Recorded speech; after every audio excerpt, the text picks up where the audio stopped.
Vignesh bro for considering me for this role, producer sir and Sixer Pictures எல்லாருக்குமே வந்து ரொம்ப ரொம்ப thanks.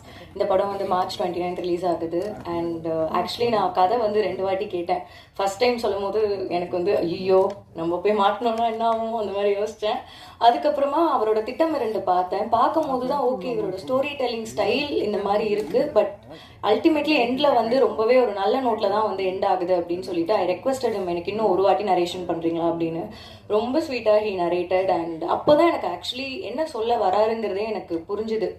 Okay so நம்ம அப்படியே வந்து சார் சொன்ன மாதிரி புக்கை வந்து அதோட கவர் வச்சு ஜட்ஜ் பண்ணாமல் நம்ம வந்து கொஞ்சம் அண்டர்ஸ்டாண்ட் பண்ணிக்க ட்ரை பண்ணோம் அப்படின்னு நினச்சேன்.